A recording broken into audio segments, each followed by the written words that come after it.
figures on social entrepreneurs dengan kita hari ini.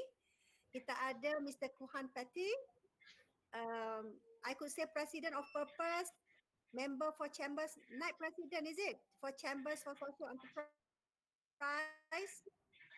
as well as the owner for Masala Weels, Social Enterprise Masala Weels. And then kita ada Puan Anja Julia. Memang UMK dah banyak kali dah sebenarnya jemput ada team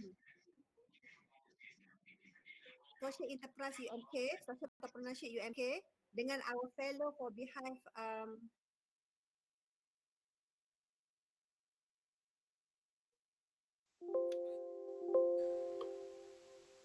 Social Innovation, dan we have a session today with them.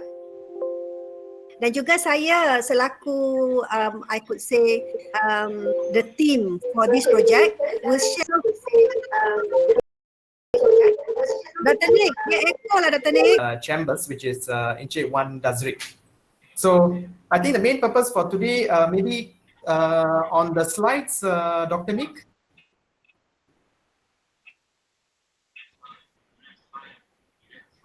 Dr. Nick, can you share the slide? So while Dr. Nick shares the slides, just go through a little bit. I think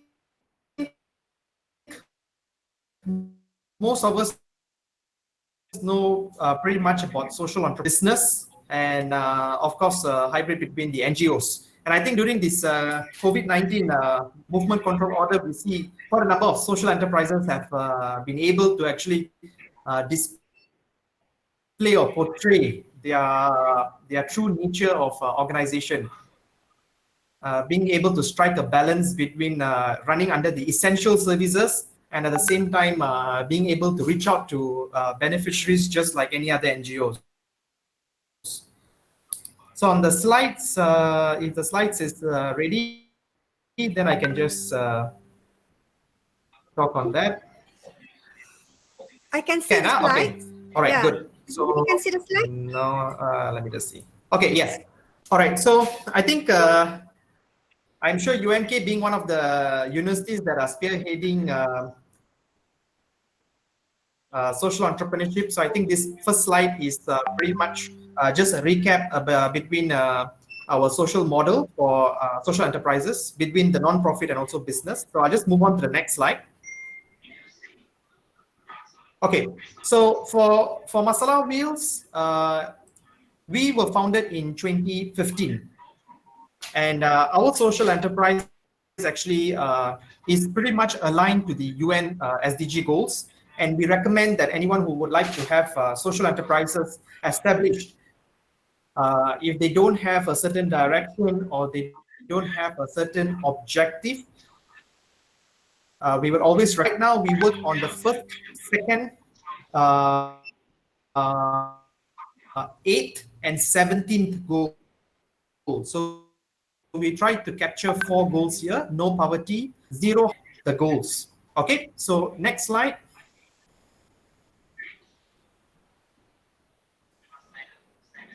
Okay, so when we first started in 2015, this is just a recap of how the social entrepreneurship space in Malaysia has evolved over time. So when we first started in 2015, there's not much of a guideline, I would say. The social entrepreneurship space in Malaysia still derived or seeked its inspiration outside of Malaysia. Particularly from countries in the UK. 16, there was a social entrepreneurship guideline that was launched by Magic, and that was it served as a guiding principle for the space, and over time it evolved, and then in 2018, when the Ministry of Entrepreneurship Development came forward, they decided to put forward a accreditation guideline. So I think that's a new move towards accreditation, and I'm more than happy to share or answer any questions with regards to the policy direction that has been set upon from the Ministry of Entrepreneurship Development. So this is just a cap of the accreditation guideline that was released by the ministry. So we can see here that it's pretty much focused on social and also environmental impact. And the last point that is being stated there, which is be financially sustainable, is to make sure that the impact is a long-term impact and it can be sustained within the organization instead of just getting grants or any other source of income besides business. Okay, so moving on to the next slide. So these are the four guiding principles in order to get an organization to be accredited. So I'm not going to go in detail because this particular guideline is made available online. At the same time, today, if you were to receive an accreditation from the ministry, that would be achieved through MAGIC. And MAGIC is accrediting the organizations or social enterprises based on these four guiding principles. Now, the reason why I wanted to put this up is, so from here on, then I will dive deep into my organization. So we tackle the first one. 51% of workforce is from target beneficiary groups, and that's what we tackle. Okay, so moving on to the next slide. So what is Masala Weels? I'm not sure how many of them over here have heard about Masala Weels, but when we started in 2015, we started as a simple food truck, because you know why many people always think that setting up a social enterprise is actually very tough. But I think we wanted to set a notion that you can really start from basics. It is relatable to me, to you, to anyone who wants to start. So we started with a Pasar Malam truck. And this Pasar Malam truck, we got it from Muda.my. So very Malaysian in that sense. So we got it from Muda.my and we bought it for about 15K to establish this truck. And then what we did was we came up with a model which is selling food during the day and deriving the profit of it, and a portion went to feeding the homeless community at night. So that was our target beneficiaries. Our target beneficiary at that point of time was the homeless community. Okay, so moving on to the next slide.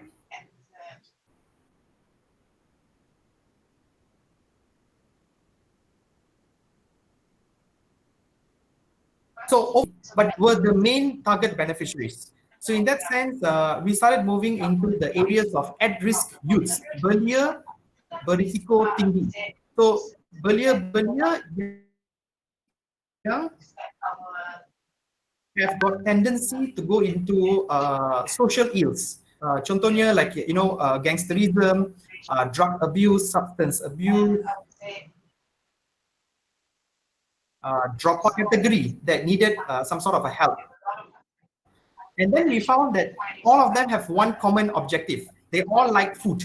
So then we thought, how can we think of using food as a tool for socio-economic transformation? And that's how Masala Weels came about. So if you realize that in the first picture I wanted to show you is how starting a social enterprise can be very easy. If you see in the first picture, the white color truck is how we started. It was simple and it had a model, and we wanted to sell food, and it just went out. And then as you go, you see the second slide is my first beneficiary who later joined us and started to work in the team. And then you see the third truck, we just painted orange. So we started very basics, and then we moved up slowly to where we are. And you can see the last slide, we moved from a Pasar Malam truck to an outlet. So, and that journey took us a little over 3 years. Okay, so the next slide. Okay, so what is Masala Weels? So Masala Weels is actually an accredited social enterprise established in 2015 to empower marginalized communities, primarily youths, through F&B initiatives. So if you see, when we started the first 3 years, we only worked with at-risk youths. And then over time, we realized that at-risk youths, their parents were also one of a target that we need to work. So that's why in 2018, we actually opened up to empower marginalized communities in general. That means anyone yang duduk. So we brought them together. So we train them, we give them entrepreneurship training, and then we make them to earn a sustainable income so that we don't have problems with the youth's in coming future. Okay, so moving on to the next slide. So this is pretty much our milestone. So I was just telling, Prof wanted to say about how can it be relatable to one another. So if you see our milestone, when we started in 2015, has a pasar malam truck.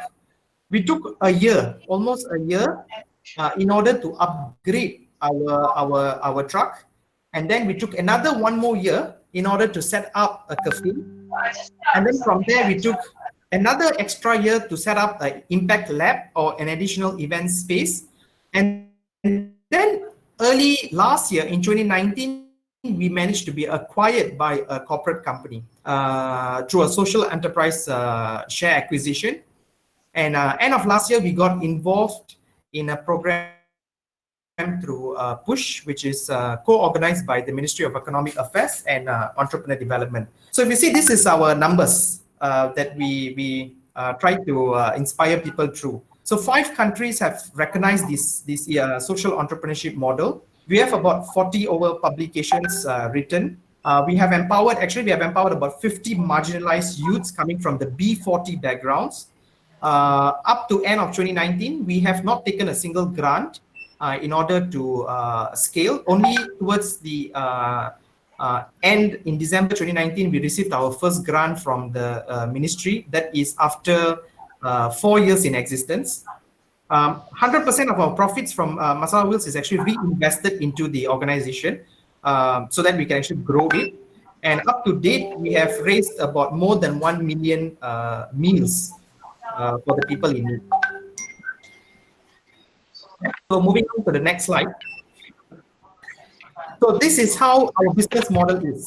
So setting up a social enterprise also requires you to have a business mindset at the back end of it. So this is how we had it. So the first thing is that we wanted to generate multiple revenue streams so that we were not dependent on a single revenue stream. So we came up with 4 revenue streams: a cafe that runs in Petaling Jaya, space that also runs in PJ, and then we had a food truck, and then we had catering facilities, and then of course we also got involved in food tech because I think we need to be able to adopt and also adapt technology so that we continue to stay relevant in today's IR 4.0. Okay, so moving to the next slide. Okay, so our model is very simple. We have 3 types of social entrepreneurship model within Masala Weels. The first one is called a short-term skills program. So we have youths coming from different types of backgrounds. So for example, if they were formerly a juvenile youth, or they were formerly a dropout from school, we put them through a short-term program which goes about 3 to 6 weeks, where they get to explore before we actually pick them and move them into a long-term transformation program. Our long-term transformation program is when we have our youths as part of our employment group. So that means everyone gets to be part of there's always a saying with Masala Weels where those that were never seen to be a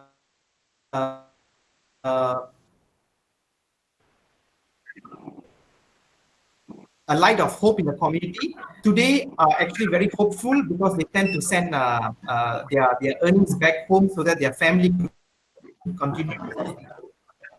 And last but not least is the empowerment program, which we continue to teach entrepreneurship skills to our communities so that they can actually set up their own businesses and continue to sustain. Okay, the next slide.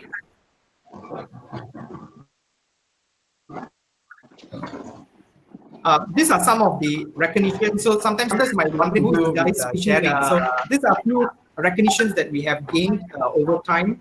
In 2016, we received a very personal invitation from President Obama because this particular model was used in the States as well for the marginalized groups. So they asked us to come about to share in the Entrepreneurship Summit. And quite recently, we were awarded accreditation from the government, and this accreditation will take us up to 2022.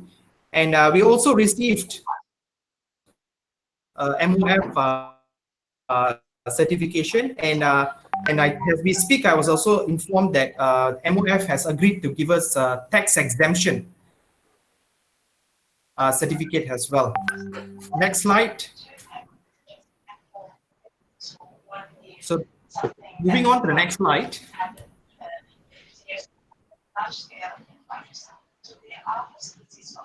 Okay, so it's important for us to scale because we wanted to set a notion that social enterprises are not here to just many would like to say has a micro business, but we wanted to also set the notion that while you choose to be micro, there are social enterprises which can also grow in scale. So in early 2019, we managed to secure a corporate company to acquire the shares from Masala Weels, and we went through a typical startup kind of evaluation, and then from then on, it was actually acquired, and they have now continued to support us over time. And at the same time, we also wanted to put a point out that even though you're a social enterprise, even though you're focused on a lot of community-based issues, you have to be adopting technology along the way, because I think technology is an enabler. And if you don't adopt technology as an enabler, then during times like this, you would actually continue to take a very severe hit. Okay, next slide. So what do we do from 2015? What we have seen is that we didn't want to just make sure that the social entrepreneurship space is a lonely space. We wanted to get everyone involved. So we started advocating through the Chamber of Social Entrepreneur Development. So over time, we advocated on policy levels across ministries so that most ministries will start adopting social enterprises as their implementation partners. We contributed to the Dasar Keusahawanan Negara. If you see, there is a special subtopic for social enterprises, Keusahawanan Social. We co-founded the Chamber, Malaysian Chamber for Social Entrepreneur Development, which Puan Anja is also part of. So the reason why we had this chamber is because we wanted to help to complement the business side of social enterprises, because we believe that social entrepreneurs are good in their social deliverables, but at the same time we needed to help them in terms of networking and in terms of building their business acumen. And last but not least, of course, over time, if you see, the first recognition for social enterprises was in budget 2019, where you see a statement came out for perusahaan social. And continuously in the following year, we also saw special budget allocations for perusahaan social.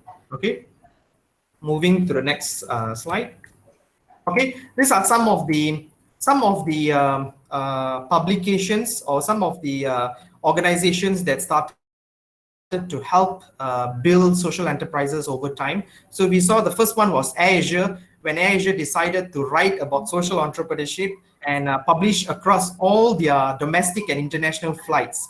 So that was a recognition for the space entirely, so that people actually knew there was a difference between NGOs and also social enterprises. And the other page also published an entire article about how does social entrepreneurship work and how is it changing the landscape in Malaysia in terms of empowering the community.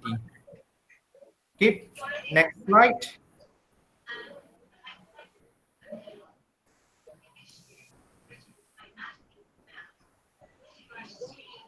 So the next slide is actually the final slide.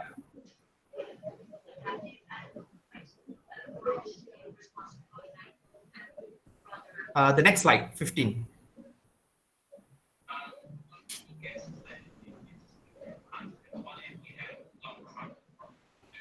Any problem, I, Shah?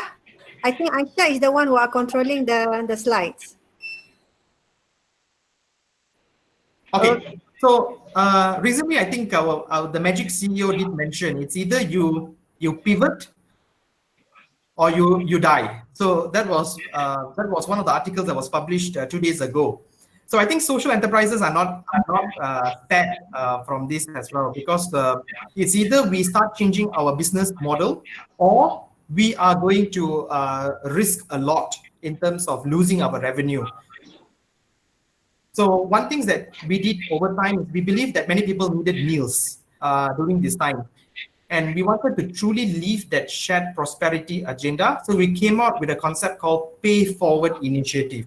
So Pay Forward Initiative was in the sense that those who had something to spare could spare meals for our deserving beneficiaries. And Masala Weels would actually prepare those meals and deliver on behalf of those who are not able to do so. So when we first launched it, we actually launched it for stranded university students in one of the local universities in Malaysia. And we wanted to really raise 240 meals. But over time, then we realized that many people started having a lot of requests, and at the same time, many Malaysians came forward to actually give. So then we realized that as of today, as we speak, we have actually uh, contributed, or we have actually distributed 21,000 meals just across Klang Valley. And we knew that the entire thing has to be scaled. So we started moving into something called Pay Forward. Hi, Dr. Ethena. Good to see you here.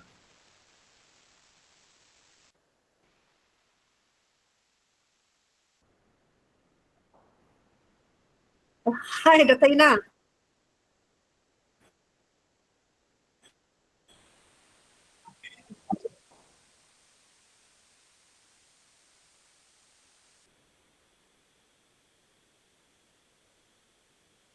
All right. So uh,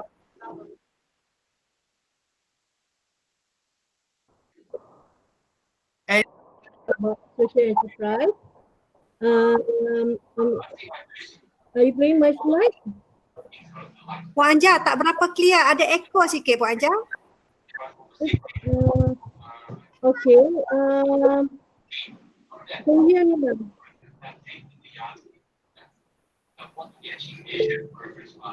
Okay.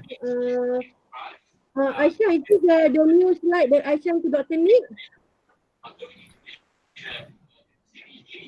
The 29, the new one, the 29 slide. This is the recent slides that Dr. Nick shared to me. Thank you. All right. Good afternoon. My name is Anja, and my company, Ethena Holdings Memberhood. We are a social enterprise that empower young women and girls through the selling of our reusable gold. Next slide, please. In 2010, we won Malaysia Innovation Award for the cloth sanitary pads.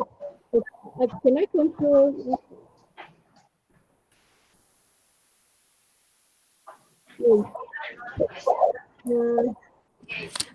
Puan Anja, give me 5 minutes. I need to check the slide because I think Dr. Nick sent me a new email. Okay. Okay, give me a few minutes.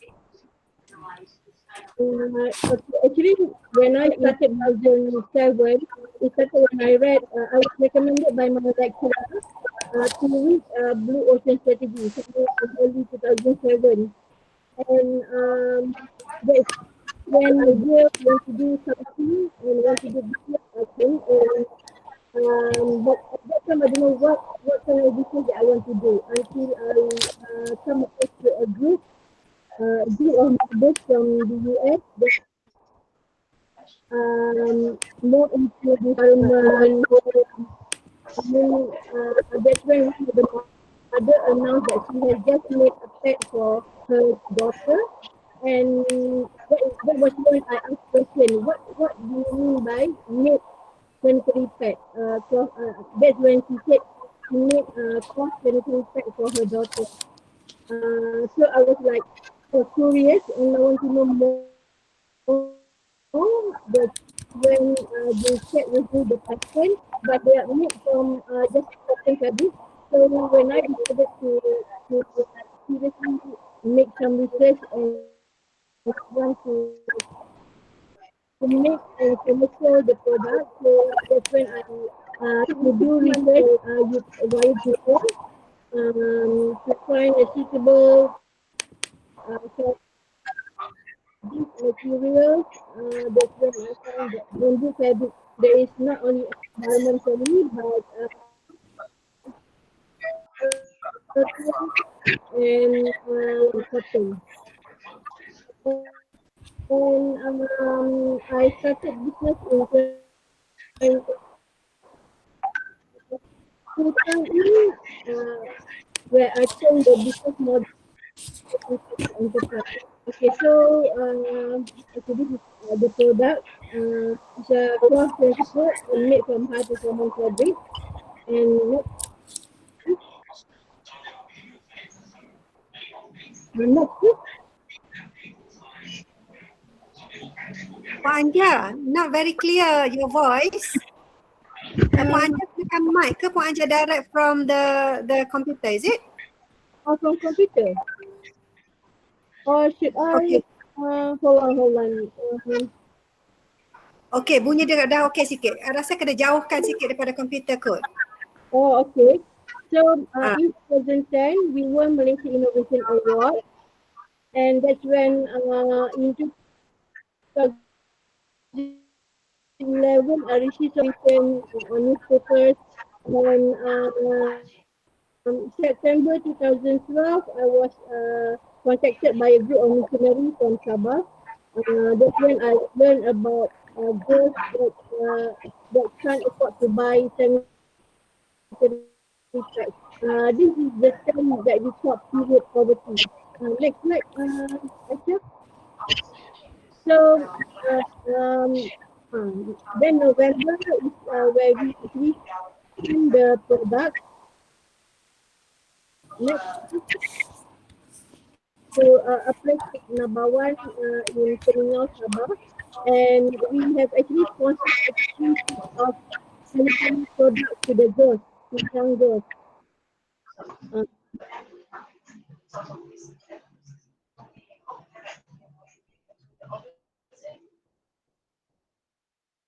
that was actually a donation because we haven't started the model yet. And okay, next slide, Aisha.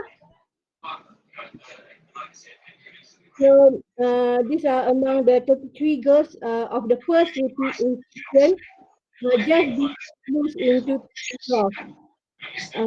Then next please. So return from Sabah, I made some more research and I learned about 15,000 Malaysian girls miss 5 to 7 days of school in a month.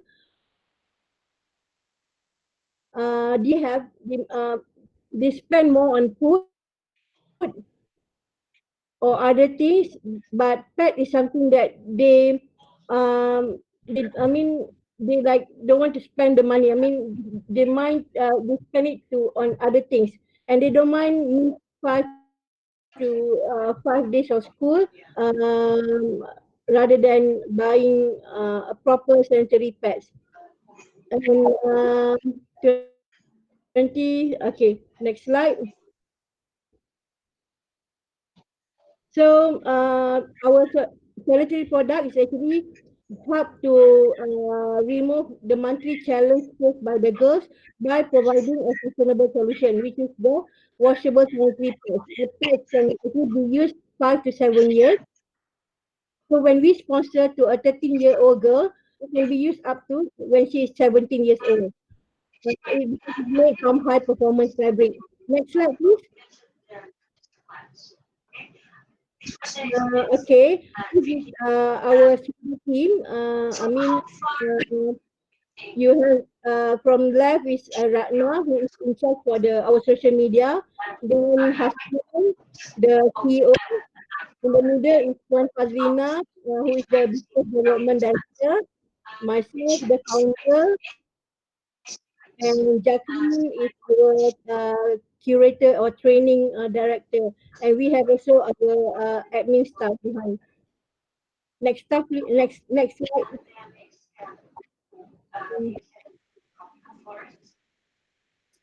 Okay. The purpose. I mean, if anyone out there that would really like to start a project, social cause, or even the social enterprise, you have to study this golden circle. I mean, what you want to do, what you want to sell, what you want to provide. By then, how you want to channel, how you want to do it. Most importantly, is why you want to do it. Mostly our why are now like want to make more money, but for a purpose driven company, they are more than money. You have your big, the why is bigger than making money. Next slide, please. And the entrepreneur, what is the pain that makes you do what you do? So answer this question as well. I mean, take some, do to yourself what particular pain. I mean, you know what you want to do, you know how to do it and why. You have to like, really know you. So for me, actually,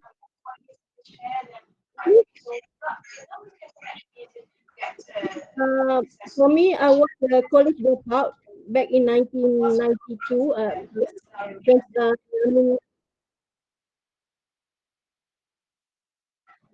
25 years ago, maybe 24 years ago, drop out. But I'm very ambitious that I really want to go abroad to study.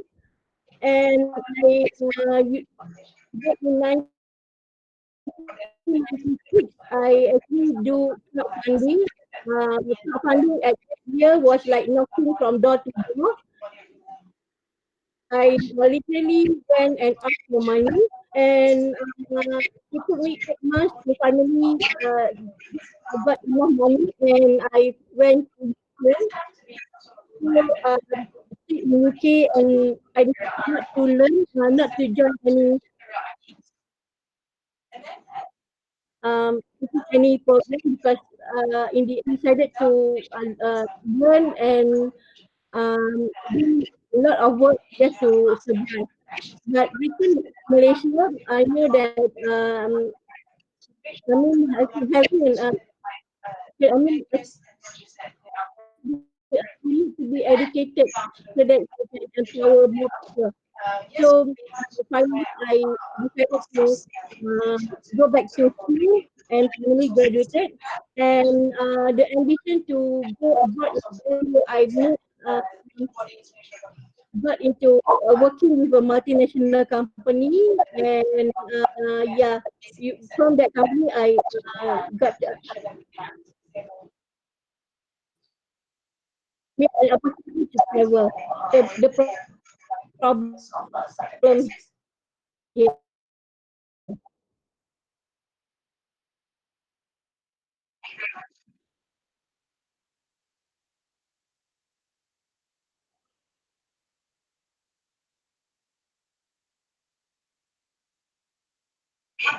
relate to the business that you want to do. So next one, and how can this problem challenge into opportunity? Next one, actually can turn in and answer all these questions. I mean, prior to do your business model canvas, you just simply ask the simple question. And I also encourage you to study the other one. No, okay, there are certain things this Kuhan has said just now. And out of next slide, please. This is when I always believe that social enterprise model is a recession-proof model where it can create impact without borders. You can live in Malaysia, but you can create an impact in other countries, or you can work in other countries, make an impact in Malaysia. Next slide, please. So for Ethena, since July 2015, we have distributed that we sponsored to underprivileged girls, and we run girl empowerment program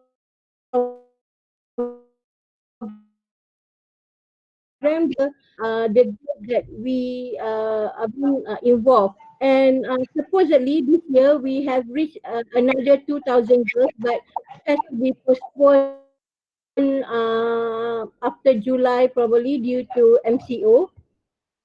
So we look forward to visit our beneficiaries, especially in Sabah and Sarawak. Next, please. Next, please. Next slide, please. Cha, can you hear? Next slide.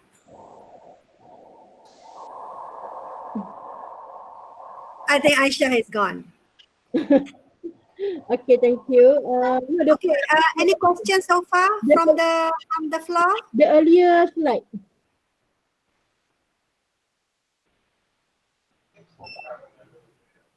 The earlier slide. Never.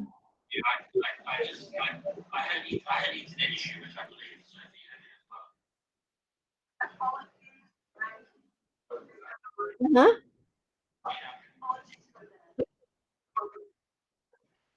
Okay.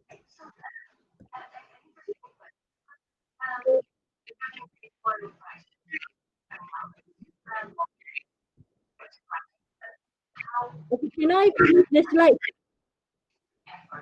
Can I finish the slide first? Can I finish the presentation first? Okay, Aisha.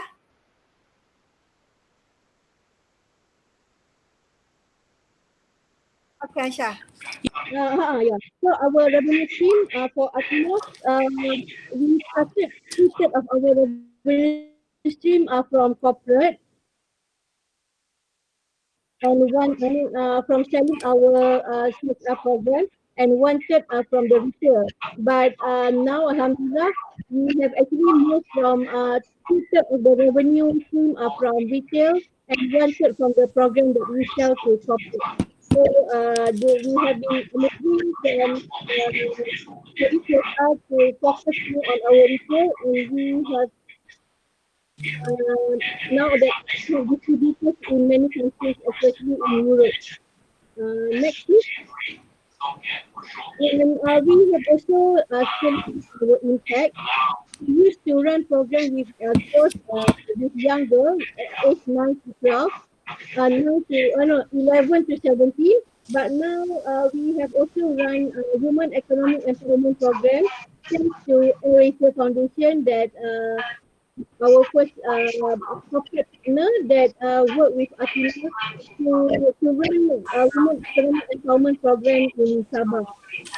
And next slide, please. And we also get have collaboration with International Youth Center to run our rural women economic empower for the orang asli community. And next slide, please. Next slide, please. So these are our first batch of women in the previous one,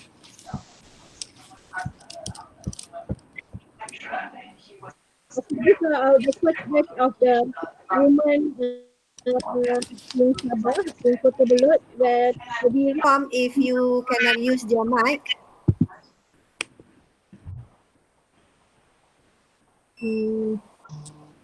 Any question, or you want to save the question till the end? I heard the question just now is about the challenges.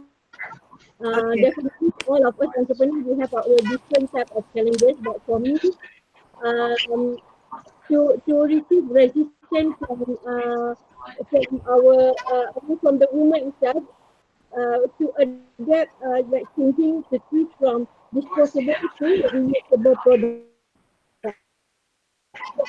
We are already in that culture throwaway culture, and we don't have uh, the need to use the product. That's when I receive a lot of rejection. I said maybe this is not a Malaysian need. Malaysia maybe don't need this type of a product. That's when I decided to start promote my product in 2011 using eBay, using Alibaba, and also via Etsy.com. That was when I first get my agent from Australia, Germany, and Europe using this channel because I almost give up when 2 years being pushed away when people don't believe in the We are actually also currently running a program that we would like to invite not only UMK lecturers but also fellow of Beehive. Of course, I know that we have already a program beforehand, as well as those from other university. Dr. Ethena from UTP maybe can join us as well on the project. So first of all, let me introduce a little bit about social innovation and social entrepreneurship at UMK. Shah, the next one, next slide. Okay, so far, since 2010, we already have social entrepreneurship programs at UMK, which is called SEED program. And this program was introduced in 2010, but this social enterprise for social economic development is actually meant to help the rural communities to enhance their daily life from what they do into becoming an entrepreneur. So that is what SEED is being doing so far, helping the rural communities to do something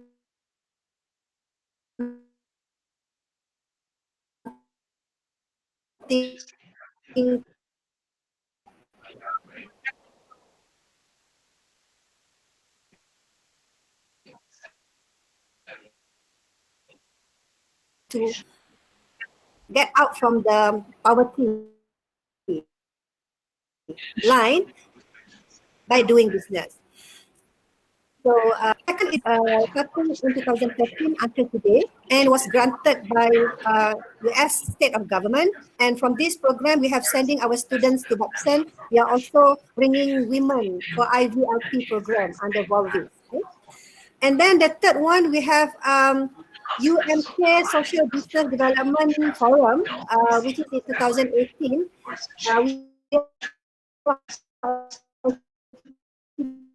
We are having a forum where the ministry is supposed to give us 1 million to start this center, but it's not happened because of the changing in the government. But still, the initiative is there even though we don't have much fund for it. And then next one, Shah, next one, Shah. Okay, so this is just a little bit about SEED that I have explained just now.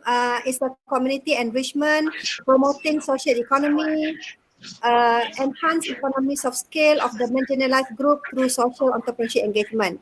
So this is what SEED has been done so far. And they are helping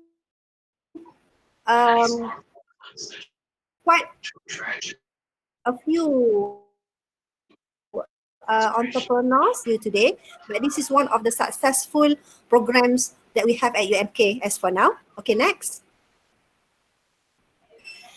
Okay, and then with the US Embassy fund of worth of 600,000, we managed to create environment of social enterprise and social innovation. So this is space actually and incubators and accelerators where we are youth to go into social innovation and social entrepreneurship. But so far, we are not as being successful as what we are supposed to do. We are not being successful as what Puan Anja and Mr. Kuhan is going on, but the initiative is there, the money is there, but the support is not there yet. Okay, maybe because at that time social innovation and social entrepreneurship is not into the play until an ED is coming up with the Dasar Keusahawanan Negara recently on social enterprise. Okay, next.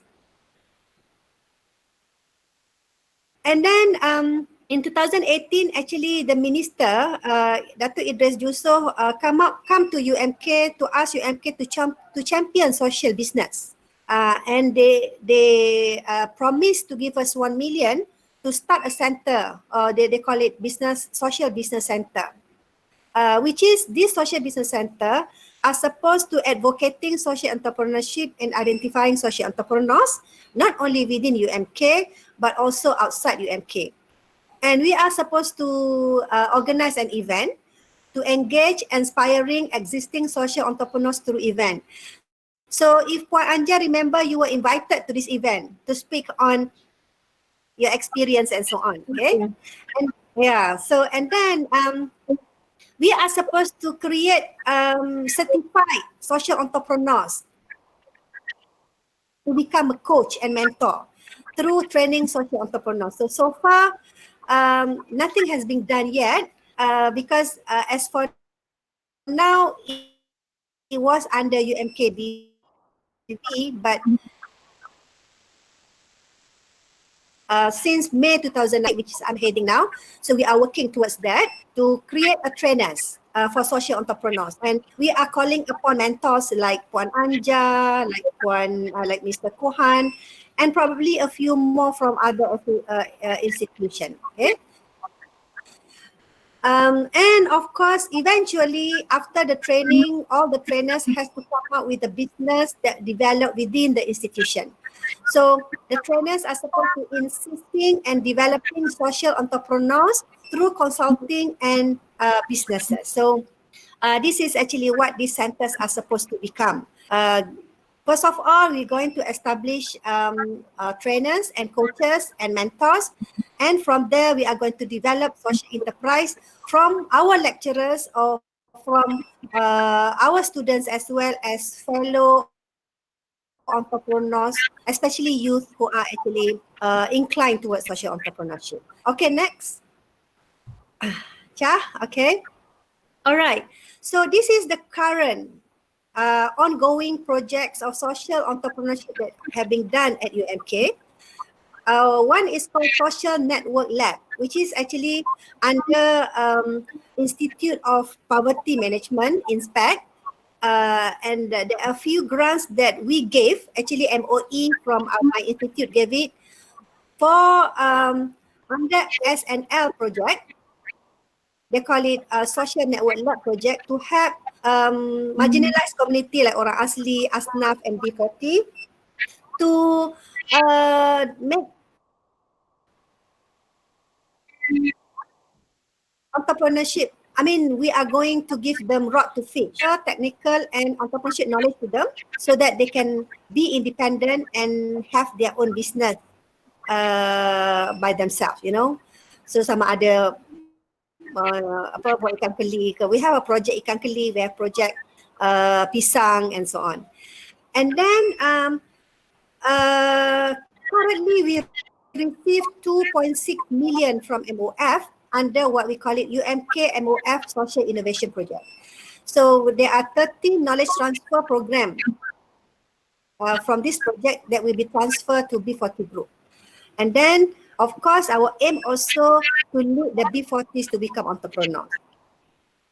So this is 5 projects that we have at UMK as currently running, and even Seed, Beehive, even though it's an old program, but it's being upgraded and is still ongoing until today. Okay, next. Okay, so this is what our programs all about today. Okay, so we received 100,000 from MOE to run this program. Actually, to establish social business center that I have mentioned earlier. So I hope that with this money, it's not only benefits the UMK lecturers and students, but also will benefit entrepreneurs out there who are actually interested to go into a social enterprise. So the aim of this grant is actually to develop 20 social entrepreneurship coaches among lecturers and fellows entrepreneurs. So that's why I would like to welcome any program. And we are going to certify you as a social enterprise. So I'm now working with, of course, the mentors here today. We have 2 of them, but we are going later on to work with Magic so that the certification will be by Magic, MOE, as well as UMK. And from that 20 coaches, they are actually required to establish 40 social enterprise among students or youth at a community level. Okay, so of course we really wish that we have our lecturers to help the students at UMK, but at the same time we also encourage fellow entrepreneurs to establish social enterprise among marginalized youth outside UMK. So this is actually our aim. So that's why we want Mr. Kuhan and Puan Anja to share. Like Mr. Kuhan said earlier, it needs to have a story behind it. Why actually you need to develop that kind of company. So this is first series of our certified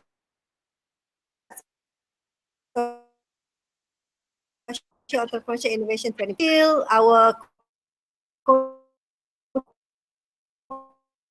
coaches are able to come up with the idea of what business is actually suitable price. You use to work with you on developing social enterprise. And we have the money of 100,000 to work with. So I hope that after this, maybe on the second series, we can come up with a workshop to come up with the idea, and Mr. Kuhan and Anja can help on to see whether it's jive to SE or vice versa.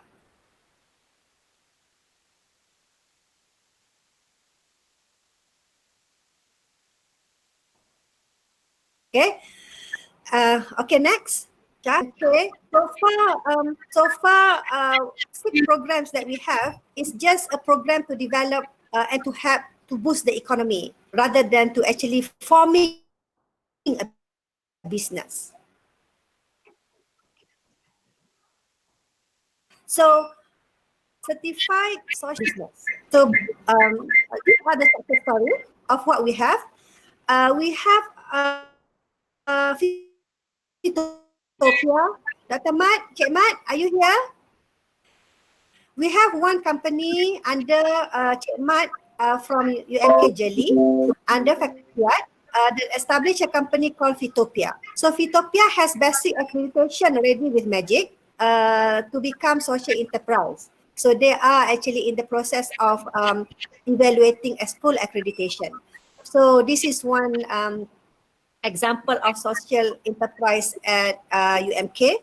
Mungkin Cik Mat nanti can share what business they are doing. Actually, they are also related to food, but it's more, if we look at on SDG, it's more focusing on environmental as well as health. You know, they are actually having food that is healthy for the community. And the second one is we have Beehive Preschool. So actually this Beehive Preschool is located at the rural area to have tadika yang mempunyai modul yang as good as Brandy Bunch and so on, but were located at the rural areas to help those who are actually at the rural that need to have equivalent education at preschool level as to urban area. So that is what is Beehive Preschool is starting from. And now they are in UMK to help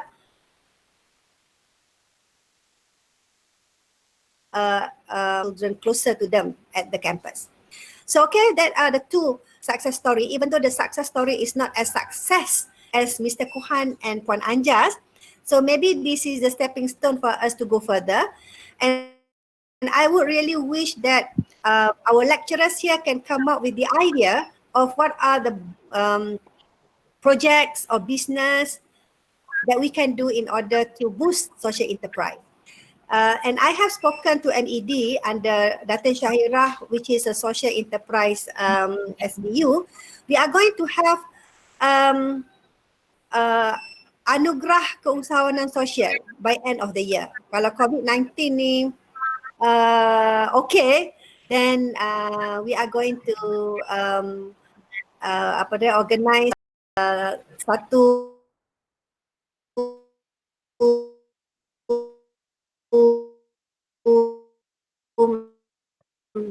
anugerah yang kita panggil anugerah keusahawanan sosial. So maybe sharing. So this is actually what we are having at UMK. So mungkin ada kot yang saya tertinggal that rakan-rakan daripada UMK wants to share. Amirul, what you have at American Corner, maybe something you want to share? Okay, Prof. Recently we have a plan to conduct like research on aquaponic system. Aquaponic system which assisted by digital making, like sensors and so on. But we cannot start yet because COVID-19. Okay, mungkin mungkin Mr. Amirul, Encik Amirul boleh fikirkan how can it turn into business and that business will have financial sustainability as well as good to the community and able to solve the problems of the community. So I think that's a good idea. Actually more for food for hunger. Oh, okay. Okay. Yeah. Okay. Okay, that's fine. Can we open for question? Anybody? Mr. Kuhan, are you around? Yes, I am. Okay, so Mr. Kuhan is around, Puan Anja is around. Maybe any question from the class?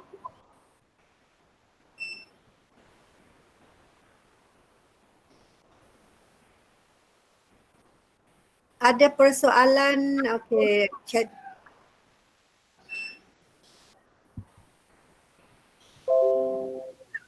Okay, Mr. Kuhan, maybe I ask a question.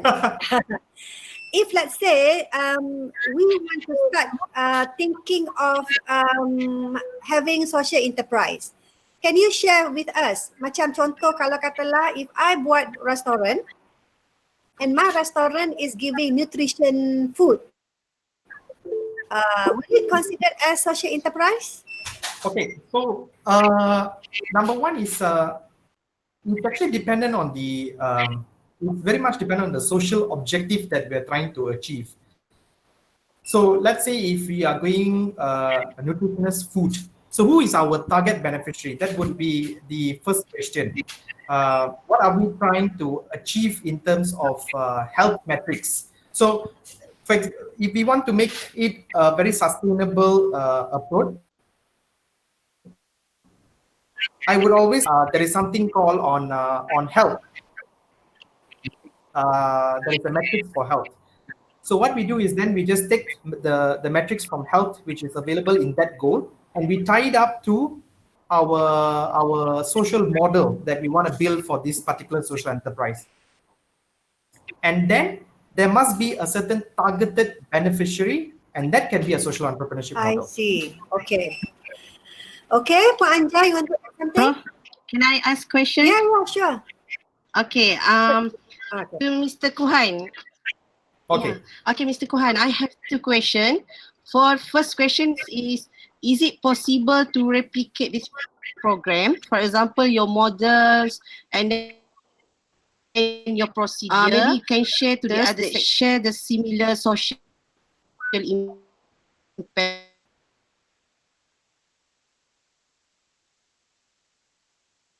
And the second one is how. All right, very simple and replicable model. I'll give you a very good example is that for us, our model is we are selling food, but using the profits, we are actually hiring marginalized groups. So similarly for COVID, to just tell you the extent of how simple this model is, this week we actually set up another social enterprise in Penang, with one young entrepreneur. She's in her early 20s, and this young entrepreneur decided to have two B40 group ladies who are at home to cook. So the model is so simple that her social enterprise now consists of her as the young social entrepreneur and two target groups, which is B40 women who are cooking, and she purchased the food and sent it to beneficiaries. And how does she fund her project is she actually raised pay forward meals, just like us. So from KL, what is our assistance is we raise for her the pay forward meals using our technology platform. And then so it's actually very replicable. So, it can be done anywhere. And I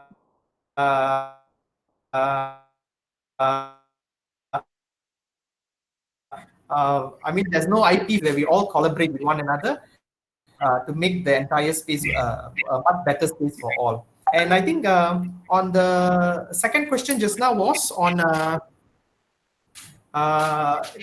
sorry, can you just repeat the second question just now?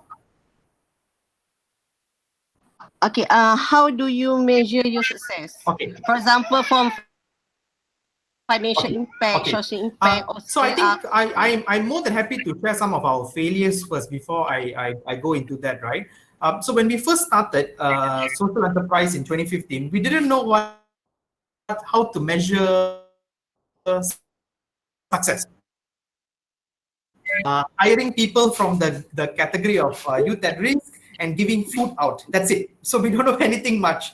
And so for us, success was more of contentment to serve public and contentment to serve the community. But then we realized over time, in order to scale, the measurement metrics is important. And then we started realizing that the measurement metrics can be split into different categories. So I'll give you a very simple one. For example, for Food Without Borders, which is something that we're doing for COVID-19, how we actually measure our success is on the number of meals that we raise, on the number of stakeholders that we get involved in this entire initiative, and number three is how many single point deliveries we managed to achieve. Because now, if you ask me why did I determine this as a success, is the number of meals raised is equivalent to the number of people that I fed throughout this whole campaign. So that is a success for us. And the second one is the number of stakeholders. Why is it important? Because to me, it could not be the same with other SEs, but to me, our SE wanted to collaborate. We wanted to bring a massive relief effort where people cut across boundaries. So we wanted to work with government, universities, social enterprises. So we also saw that as a metric. So we wanted to bring as many people on board. And the third one is single point deliveries, is because in the current MCO, moving from one place to another is tough. And you need to be following regulations. So if we manage to record that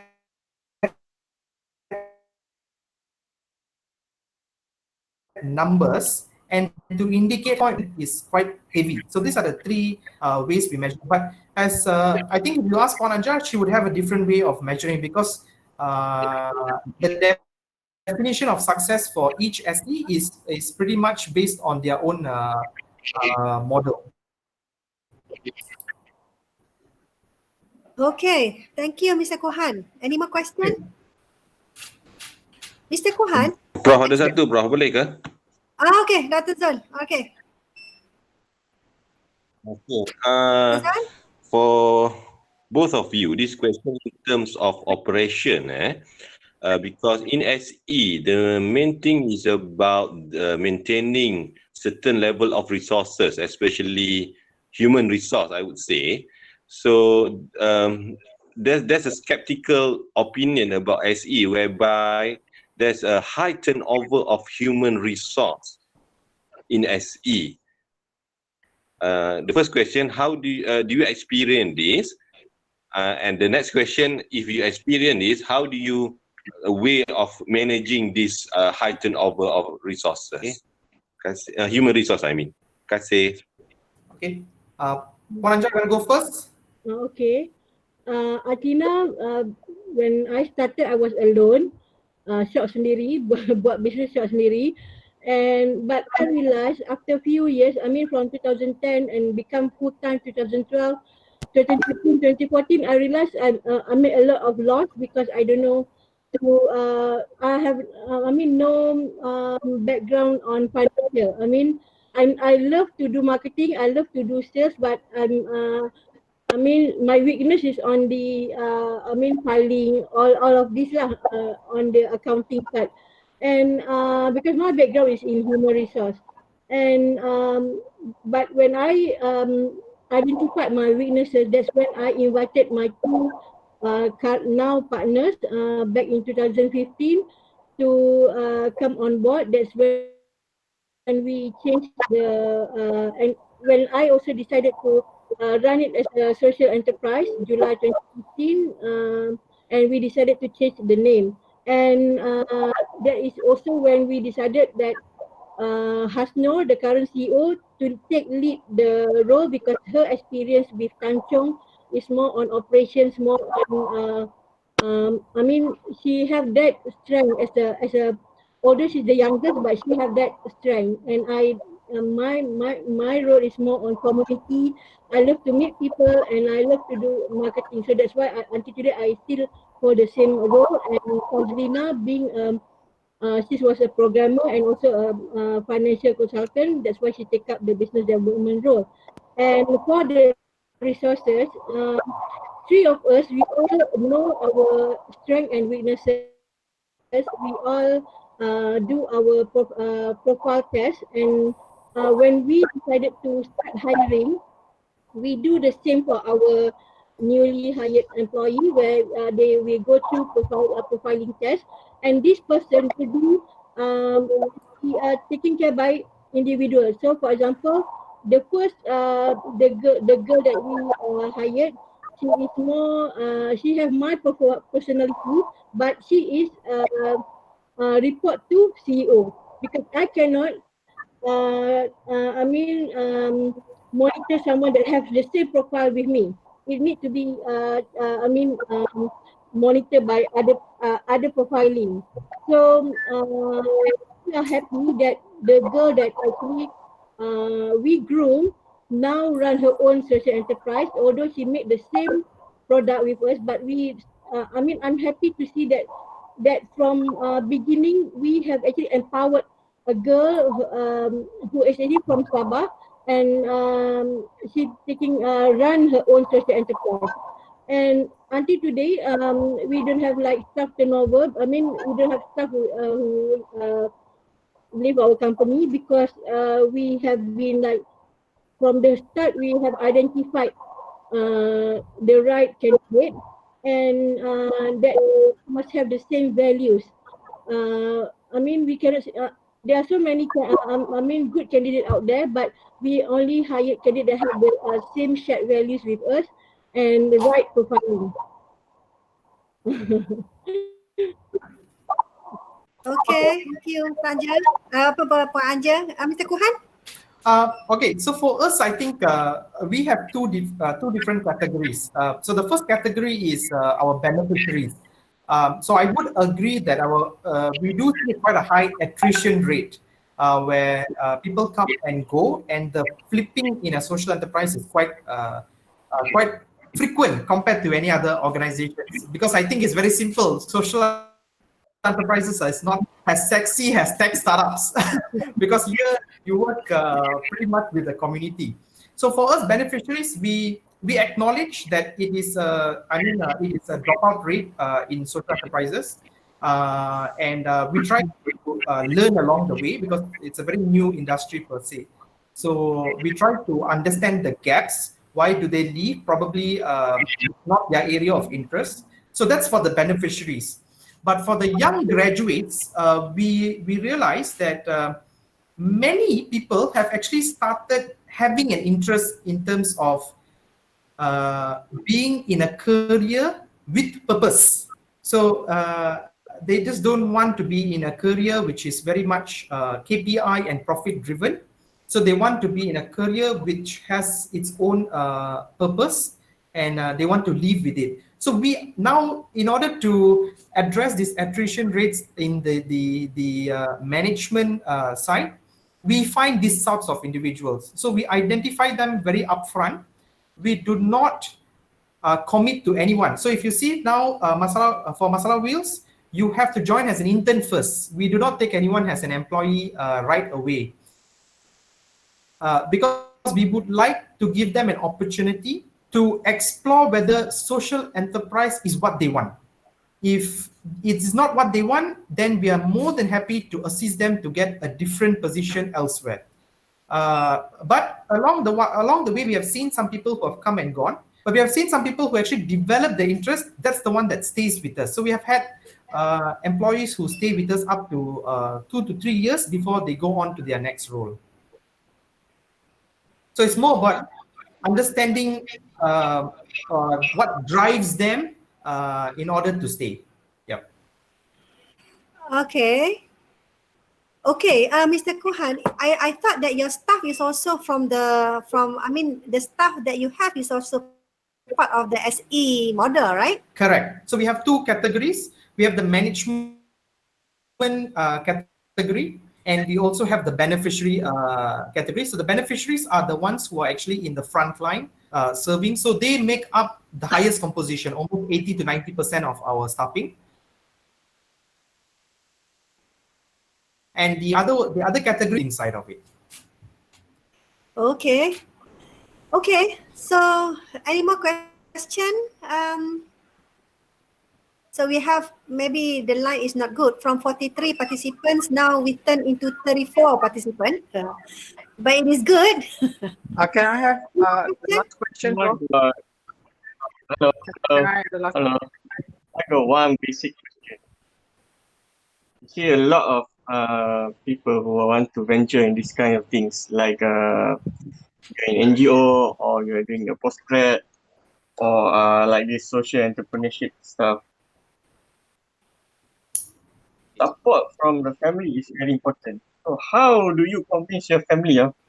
Because I have people who come and tell me, if they want to go for postgraduate or they want to run a social entrepreneurship business, they are having problem trying to convince their parents or their family members that this is a good thing. It is the right way for their career. It's not driving a Mercedes Benz, but driving an old truck, carrying food here and there. So how did you actually convince your family members?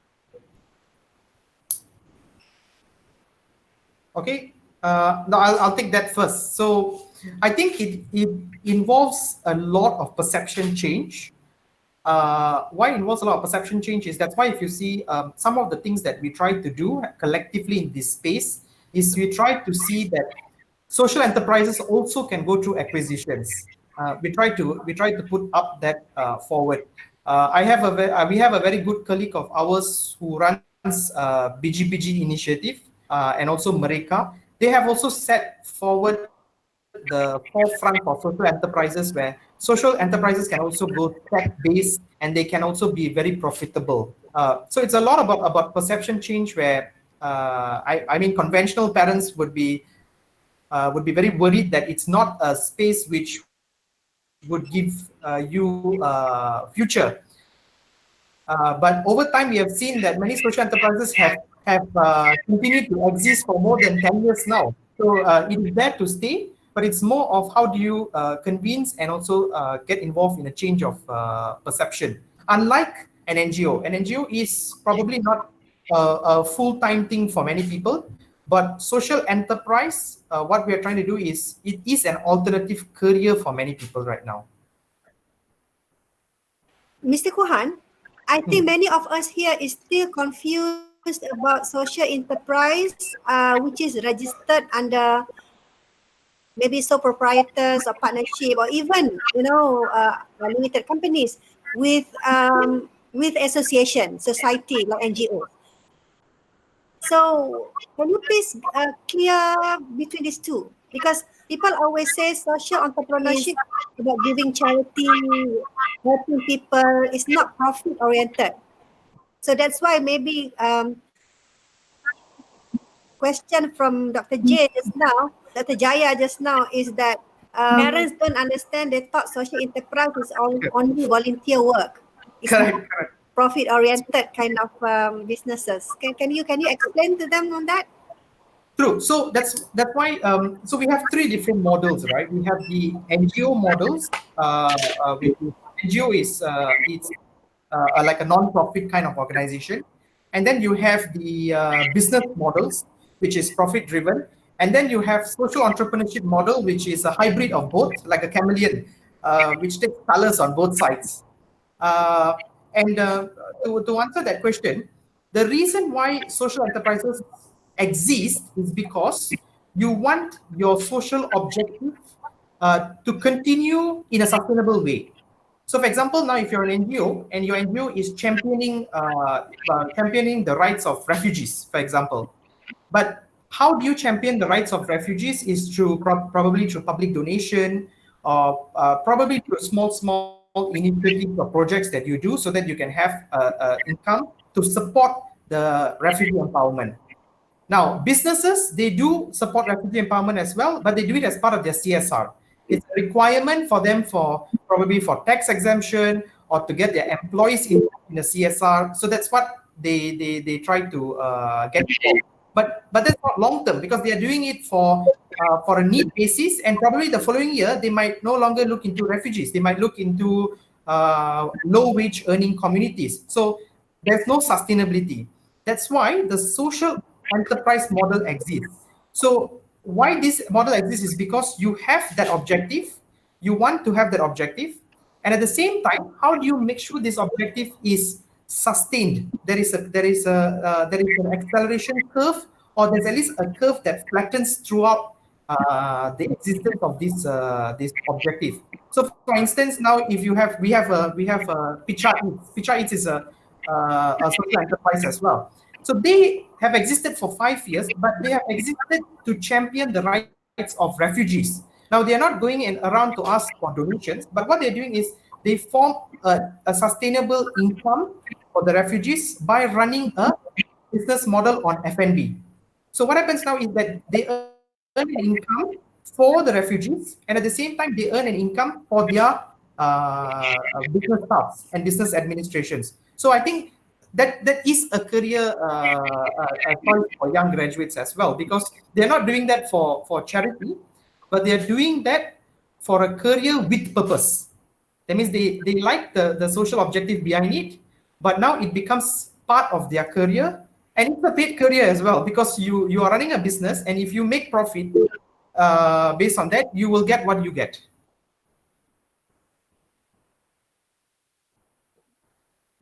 Okay, so I mean, social enterprise is like a normal commercial business, but the goal is different.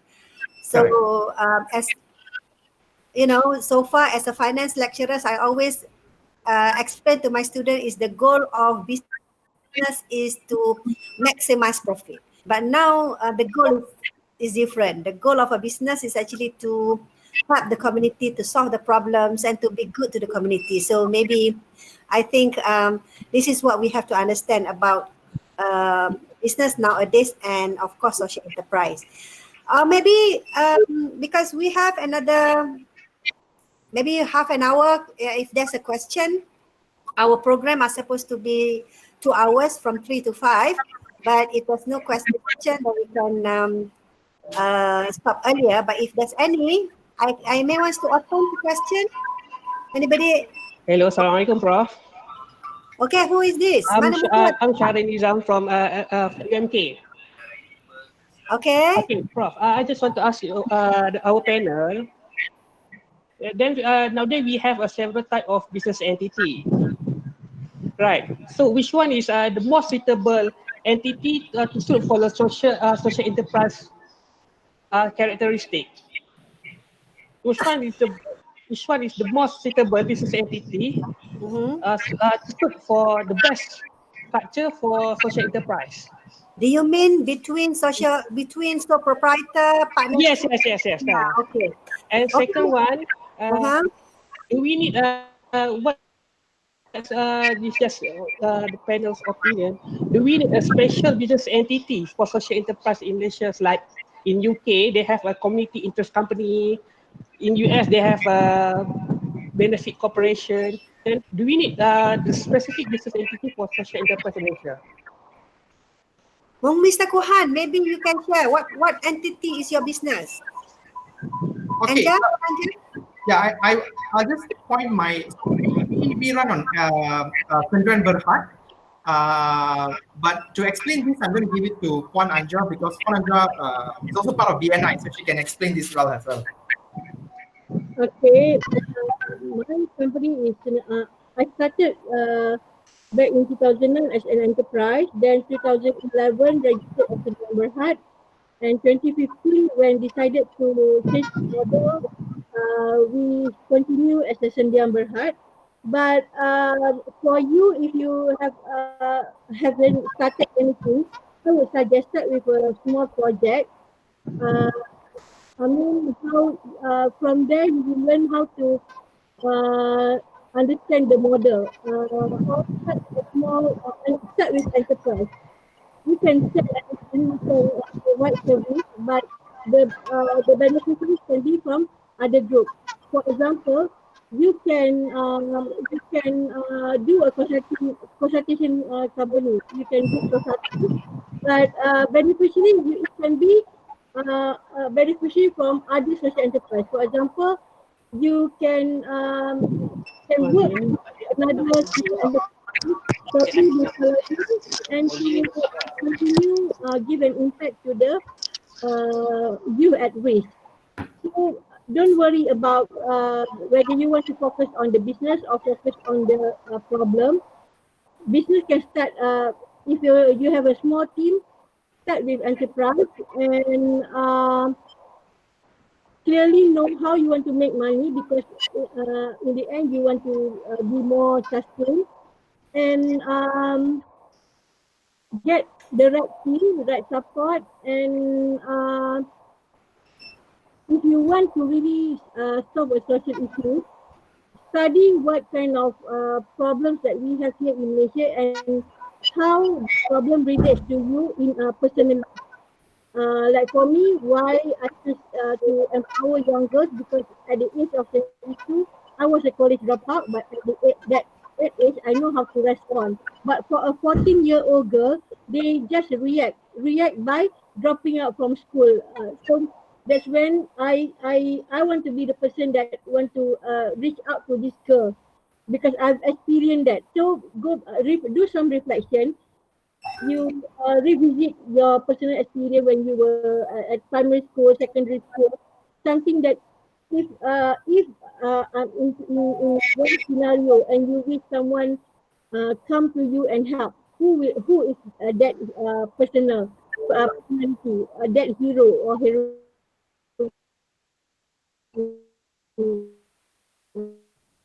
that want help. Find the kind of group that you want to help. So it's not necessarily you providing food or other services. You can continue do whatever that you expert in, but you can work with partner with other social enterprise or another group or even NGO to work with as your beneficiary. Okay, thank you, Puan Anja. So that means social enterprise is registered as normal commercial business. It's just that the nature of your business is different from the commercial one. Am I correct, Mr. Kuhan? Yes, correct. So you just have to register it as you wish. Enterprise, Berhad, LLP, and then you just have to make sure that your social objective is known to public, and you're good to go for a social enterprise. Okay. When you were accredited, I mean, you have given us 4 pillars of accreditation for social enterprise. So that means in order for you to claim tax benefit in government, so you need to have accredited, isn't it? But is it true they are only accredited Sendirian Berhad, just a company that registered under Sendirian Berhad sahaja, but not for social entrepreneur, not for sole proprietor and partnership? Is it true? As long as you are a company registered in Malaysia, and we do have enterprise company that hold on.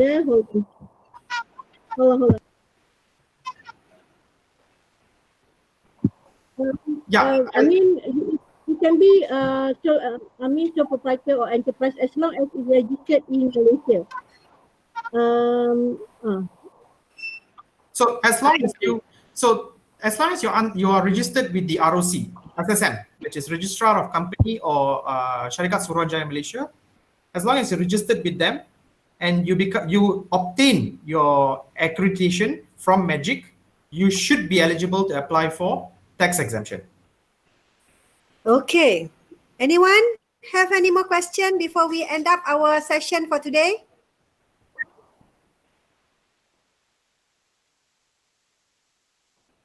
Those who have to have business form, maybe, okay.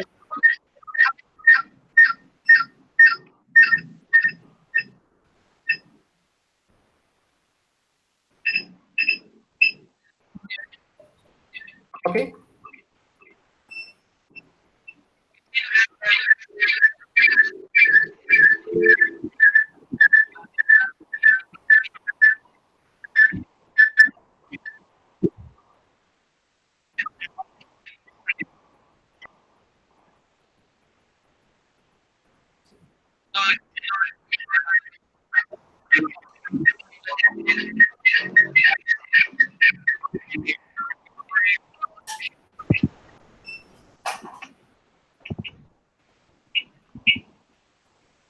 I'm afraid I didn't get that question.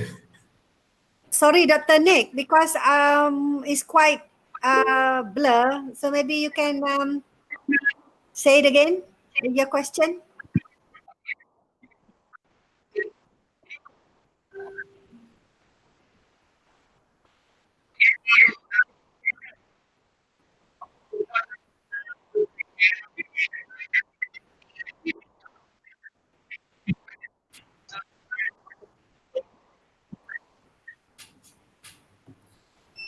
Okay, so to me, if you ask me, I always go through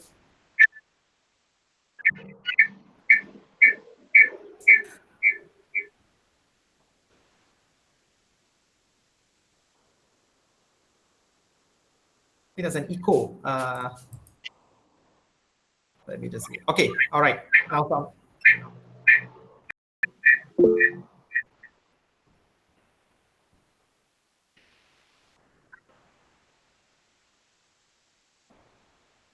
I think Dr. Nick, you just have to mute for a while. So to me, in order for inspiring students, usually what we propose is you can actually run so that we through experience.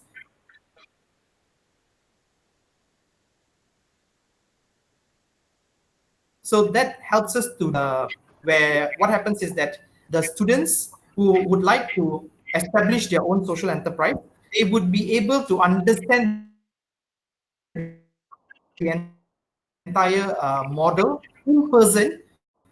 I personally have run a program for 100 university graduates. We wanted to form 10 successfully in a social enterprise. And what we did was we ran 2 phases of weekend accelerator. and brought different types of social entrepreneurs together to inspire action. And that actually proved to be very successful. Maybe Puan Anja can add on. Okay. Hold on, I'm answering the question. Okay. Best is for the. I mean, you create your own focus group. Find. Build.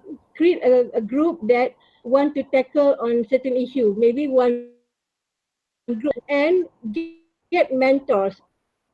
Because when I started way back in 2013, after I learned about the business model from Prof himself, uh, I get myself a mentor, but not from Malaysia. At that time, we didn't have mentor. I don't even know anyone that run a social enterprise. So what I did, I used an international platform to find myself a mentor, and I have this opportunity to be mentored by Miss Mary Mambuka from Nigeria. She runs Plan International.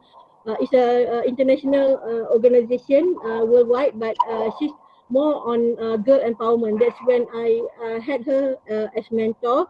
And for business, I actually have almost 10 mentors when I started, because it's hard for you to get maybe support from other entrepreneurs because they are also struggling. So mentor means subject matter expert, someone that already do it. Don't like if you want to do in business in food industry, get mentor from the one that already run a business in food industry. If in other product, then go and meet mentor from product entrepreneurs. So uh, start with get more advisors and have a focus group to tackle certain issue. So identify, maybe list up to 10 main problem that we have in Malaysia, or maybe that problem within your community.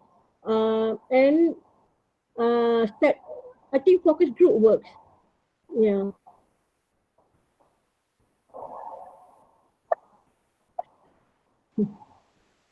Okay, so that's actually Dr. Nick is asking because that's our role to mentor our student, and probably we are also plan to have our own social enterprise. We have Mr. Muhammad from Fitopia. You want to share how you go about having your business being accredited by Magic? Mana Dr. Mak ni?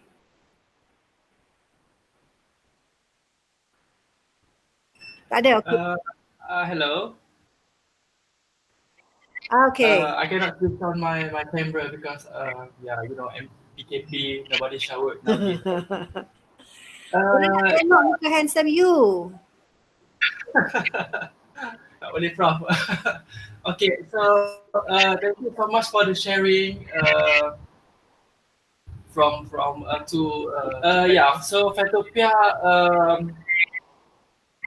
started in UMK last year, founded by actually 5 of our students, because in Jeli campus we have 3 different faculties, so every faculty have 1 student, and then we form this company. So basically what we do in Fatopia is we develop a horizontal integrated supply chain. We combine together hydroponic system or agro technology, and then with F&B enterprise. So for the first part with agro technology, we provide a subsidized hydroponic system to the farmers, and then we buy the produce from the hydroponic system, and then we convert into a salad. Beneficiaries, we target 2 different group of beneficiaries. The first one is small farmers in Jeli area. And then the second beneficiaries are students.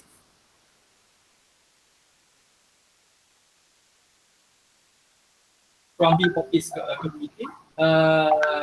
So we certified as to be more than at least 1 year operation. You can join the So So Fatopia just started like April or no? April officially, but registered on September. So we have not applied for full accreditation by Magic. But we so far the first step for basic accreditation we already managed to have that. So probably this year by September we are going to apply for the full accreditation. Yeah, I think that was all a little bit Okay, about okay, Fatopia, thank Prof. you, Dr. Mat. Probably we can have after this many more. So that's what the program is all about. We have the money to start with, so I think we have Puan Anja, we have Mr. Kuhan, and Mr. Kuhan maybe he wants to such many more entrepreneurs like you to become our mentor, so that we are going to prove to Ministry of Education that we are able to highlight social enterprise, and the youth can be looking at social enterprise as something new for a business now. So I think we are towards the end of our session. So probably can I open to the last question? Anis, Dr. Anis, are you there? Are you still there? Ada soalan ke? Aisyah? Aisyah Ayatullah is actually one of the coach for social innovation given by Wow Labs and Babson College last 2 years. So Aisyah ada soalan? Tak ada? And we have Anissa Raudha, maybe the student, Azahani Azahara, Wan Suzana, Dini Dayana, Dr. Nik Raihan tadi dah tanya soalan, Dr. Nik Zulkarnain, Dr. Nur Syuhada, Dr. Tan. Dr. Tan, you are the technologist. Yeah, Prof. Yeah, Dr. Tan. Any idea from here? Do you think that we can establish SE among our students after Yes, this? because I have a planning. Now I apply the grant for how to do some e-commerce by using some e-commerce platform. So basically, I will give the training for the students and for the student company how to build their own e-commerce platform. Means that the student they can sell their product to the internet, to the online. So we will do the packaging, something like we will give the training like how to do the packaging, how to do the video, the product, how to take the photo for the product before we launch. We will sell on the on the internet. So after this, we'll give this kind of training to our students, as well as outsider lah. Means that I mean some company in Kelantan. Yeah. Okay, Dr. Tan, I think you have the grant. You will win the grant, don't worry. So you can help on SE as well. Okay, thank you, Prof. All right, but since it's COVID-19, I haven't declared, the ministry has not yet declared who got the grant for the second, for the third circle. But I think you got it, Dr. Tan, so you can proceed with the idea. Okay, thank you, Prof. anybody else here before we adjourn our first session for this assignment for the next session?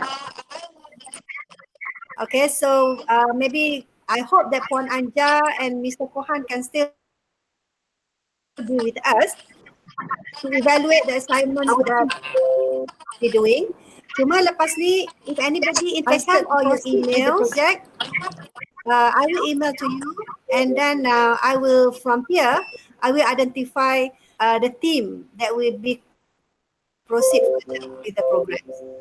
So maybe Mr. Kuhan, one last say from you before we call off the meeting. All right. Sure. So my only advice is that for students is Don't think too much. If you have the intention to set a social enterprise, set it up. Even if it fails, you will learn fast and you will rise fast. That's about it. Thank you. Okay, Puan Anja. From you? Okay, for those who want to start, do some reflection, identify, revisit what actually happened to you, because business, you can do any business, but if you really want to make an impact to someone that experience what you have experienced. And don't forget, get as many connected to many mentors, because I believe this mentor can be part of contributing to your business, social enterprise. Okay, great. So towards the end baru Puan Anja punya mic sounds good. So maknanya don't worry, we're going to have another session. So untuk kali ni, I would like to thank everybody, especially Mr. Kuhan dengan Puan Anja. So until the next time, we'll meet you again. Then again, those who are really interested to proceed with this project, let me know dan kita akan ada assignment, dan that assignment kita akan share dengan Puan Anja and see and listen to their comment. So thank you very much everyone. Thank you, Prof. Thank you everyone. Anja, thank you. Thank you Tuan Muda Hassan. So I may not be able to speak idea, tapi mungkin next time ya. Begitu juga dengan number management, Puan Junaida from the our fellow Beehive fellows. So thank you very much. See you again. Okay, see you again. Okay, alright. Assalamualaikum warahmatullahi wabarakatuh. Salam. Thank you. Bye.